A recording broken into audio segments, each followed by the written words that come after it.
सच्चिदानंदरूपाय विश्वोत्पत्त्यादिहेतवे तापत्रय विनाशाय श्रीकृष्णाय वयं नमः। नारायणं नमस्कृत्यं नरं चैव नरोत्तमं देवीं सरस्वतीं व्यासं ततो जयमुदीरये।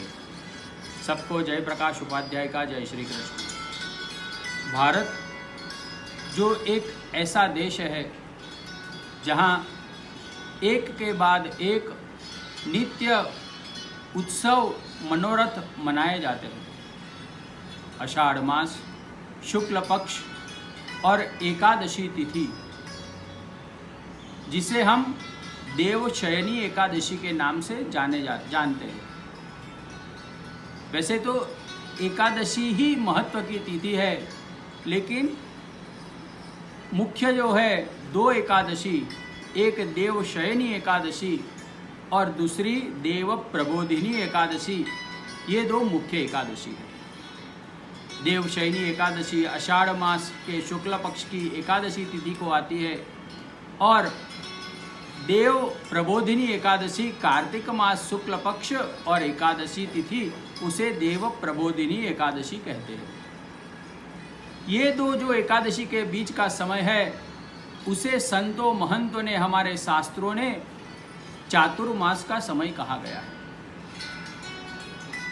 ये देवशयनी एकादशी में ऐसी मान्यता है कि 4 मास तक भगवान विष्णु, भगवान नारायण शयन करते हैं, इसीलिए इसका नाम देवशयनी एकादशी रखा गया है। ये एक मान्यता है।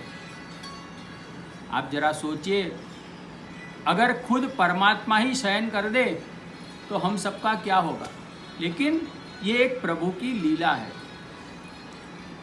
सामान्यतः ये चातुर्मास में ही सनातन हिंदू धर्म के सब बड़े बड़े उत्सव आते हैं। गुरु पूर्णिमा है, श्रावण मास है, भगवान का नंद महोत्सव है, नवरात्रि है, दीपोत्सव, दिवाली, ये सब चातुर्मास में ही ये उत्सव आते हैं। ये जब विष्णु भगवान शयन में जाते हैं तो शास्त्रों में ऐसी मान्यता है, ऐसी आज्ञा है कि ये जो 4 मास का समय है, उसमें मनुष्य मात्र को भगवान का स्मरण करना चाहिए। खास करके विष्णु भगवान का स्मरण करना चाहिए। हमारे शास्त्रों में बताया गया है कि जो व्यक्ति, ये भगवान जब विष्णु शयन कर रहे हो तब प्रतिदिन नक्षत्रों का दर्शन करके एक ही बार भोजन करता है, वह धनवान, रूपवान और माननीय होता है। प्रतिदिन नक्षत्रों का दर्शन करके। नक्षत्र के दर्शन हमें कब होते हैं? प्रातः काल आप जागृत होंगे, ब्राह्म मुहूर्त में आप स्नान करेंगे, उस समय पे आकाश में जो तारे होते हैं उसमें कई नक्षत्र भी होते हैं। उनके दर्शन करने के बाद दिन में एक बार भोजन करना है। यह करने से व्यक्ति धनवान होता है, रूपवान होता है और समाज में उसकी मान मर्यादा बढ़ती है। दूसरा बताया कि यह 4 महीने में प्रतिदिन स्वाहा स्वाहा करके विष्णु सूक्त से, विष्णु भगवान के नाम से जो तिल और घी के साथ आहुति देते हैं, उसके घर में रोग कभी नहीं आता है। तीसरी बात बताई कि जो व्यक्ति यह चातुर्मास में विष्णु भगवान के आगे पुरुष सूक्त का जो पाठ है वो करता है, तो उसकी बुद्धि दिन प्रतिदिन बढ़ती है। विष्णु भगवान का ये पुरुष सूक्त का पाठ प्रतिदिन 4 महीने करना चाहिए। ये जो अनुष्ठान होता है चातुर्मास, वो 4 महीने का होता है। लेकिन आज ये 2020, वैसे इसमें तो ज़्यादातर भारत के ऊपर विपदा ही आई है, दुनिया के ऊपर भी विपदा आई है। तो गुजराती में कहावत है, दुकाळमा अधिक मास, मतलब इसमें भी एक अधिक मास आता है, अधिक आसो मास है। इसीलिए आप जो कुछ भी अनुष्ठान करेंगे ना, उसमें अधिक मास भी अंदर आ जाएगा और कुल 5 महीने का आपका अनुष्ठान होगा। यह चातुर्मास में हम सब एक बार खाना क्यों खाते हैं? इसमें भी साइंस जुड़ा हुआ है। ये चातुर्मास ज़्यादातर बारिश का मौसम रहता है।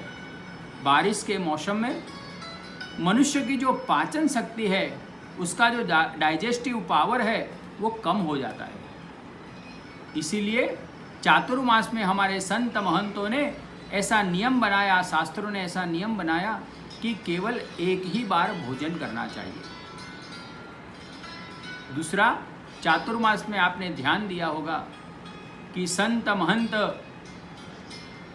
कभी भी चातुर्मास में पर्यटन नहीं करते, यानी एक जगह से दूसरी जगह पे नहीं जाते हैं। वो चातुर्मास की एकादशी से पहले एक दिन कोई एक जगह पे जाकर रह जाते हैं और 4 महीना उधर ही रहकर भगवान का भजन करते हैं, सत्संग करते हैं, अनुष्ठान करते हैं। इसका कारण यह है कि ये बारिश का समय है। बारिश के समय में विपदा आती है। उस समय पे आप बाहर निकलेंगे तो तकलीफ होती है। इसीलिए संत महंत ये चातुर्मास के समय में एक ही पवित्र स्थान पर बैठकर भगवान के नाम का अनुष्ठान करते हैं। ये एकादशी का महत्व पंढरपुर में बहुत है। आषाढ़ मास शुक्ल पक्ष की एकादशी के दिन पंढरपुर, जहाँ विट्ठलनाथ भगवान विराजते हैं, वहाँ पे लाखों करोड़ों लोग आज के दिन दर्शन करने के लिए जाते हैं। बहुत बड़ा मेला होता है। महाराष्ट्र में उसे वारी के नाम से जाना जाता है। संत ज्ञानदेव जिसका गांव है आनंदी, और संत तुकाराम जिसका गांव है देहू, ये दोनों गांव पुणे के पास नज़दीक आए हैं। यहाँ से पालकी में भगवान की पादुका लेकर ये सब भक्तगण पंढरपुर पैदल जाते हैं और एकादशी के दिन परमात्मा विट्ठलनाथ जी के दर्शन करते हैं। ये कौन लोग होते हैं जो पैदल जाकर परमात्मा के दर्शन करते हैं? संत ज्ञानदेव ने, संत तुकाराम ने एक मंत्र दिया था, जय जय राम कृष्ण हरि। यह मंत्र का जप करते करते विट्ठलनाथ जी के दर्शन करने के लिए ये लोग पैदल जाते हैं। ये वाराकरी संप्रदाय, मतलब आपने मुंबई में जो डब्बे वाले हैं ना, उनका नाम तो सुना होगा, जो पूरी मुंबई को दोपहर को 12 बजे भोजन खाना अपने घर से लेकर अपनी ऑफिस में, दुकान में, हर जगह पे पहुंचाते हैं। यही जो लोग हैं ना, वो ये एकादशी के दिन पैदल पंढरपुर जाते हैं और भगवान विट्ठलनाथ जी के दर्शन करते हैं। विट्ठलनाथ भगवान का स्वरूप आपने दर्शन किया होगा। हमारे बड़ौदा में भी विट्ठलनाथ जी का मंदिर है। विट्ठलनाथ जी का जो स्वरूप है ना, प्रभु अपने कमर के ऊपर ऐसे हाथ रखकर खड़े हुए। इसका क्या कारण है? विट्ठलनाथ जी अपने कमर के ऊपर हाथ रखकर खड़े हैं।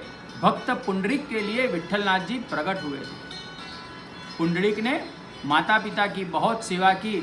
माता पिता की सेवा के पुण्य के प्रताप से विट्ठलनाथ जी उन्हें दर्शन देने के लिए आए हैं। जब प्रभु दर्शन देने के लिए आए ना, तब पुंडरीक माता जी की सेवा कर चुका था, पिता की सेवा बाकी थी। विट्ठलनाथ जी ने कहा कि मैं तुझे दर्शन देने के लिए आया हूँ। तब पुंडरीक कहता है, अभी मेरे पिता की सेवा बाकी है, मेरे माता पिता की सेवा के पुण्य प्रताप आप मुझे दर्शन देने के लिए आए हैं ना। तो पुंडरीक ने अपने घर में बैठे बैठे, झोपड़ी में बैठे बैठे ईंट है ना बाहर रख दी है और कहा, प्रभु अगर आपको थकान लगे ना तो ये ईंट के ऊपर खड़े रहो। ईंट को मराठी में, महाराष्ट्र में वीट बोला जाता है, इसीलिए परमात्मा का नाम विट्ठलनाथ बना। और भगवान को थोड़ी थकावट महसूस हुई, इसीलिए उन्होंने अपने कमर के ऊपर ऐसे हाथ रखे। कमर के ऊपर हाथ रखे उसका एक कारण ये है कि जो कोई भी भक्त मेरी शरण में आता है ना, उसके लिए ये संसार समुद्र कितना है? जितना कमर तक जल आता है ना उतना ही है, और कमर तक अगर जल होता है ना, कोई भी मनुष्य वो नदी में, तालाब में, सरोवर में डूबता नहीं है। उसी प्रकार प्रभु कहते हैं कि जो भी भक्त मेरी शरण में आता है ना, वो भक्त कभी भी ये संसार समुद्र में डूबता नहीं है, मैं उसे बचा लेता हूँ। भवाब्दे प्रमाणम इदं मामकानां नितंबकराभ्यां धृतो येन तस्मात् विधातु वसत्यै धृतो नाभिकोशे परब्रह्मलिंगम भजे पांडुरंगम। भवाब्दे प्रमाणम, इसका प्रमाण भगवान देते हैं। यह पवित्र चातुर्मास में भगवान नारायण की आप यथामति यथाशक्ति सेवा पूजा कीजिए, भगवान को तुलसी पत्र अर्पण कीजिए, स्तोत्र पाठ कीजिए और प्रभु की कृपा प्राप्त कीजिए। श्री विट्ठलनाथ जी भगवान की जय, श्री द्वारिकाधीश की जय।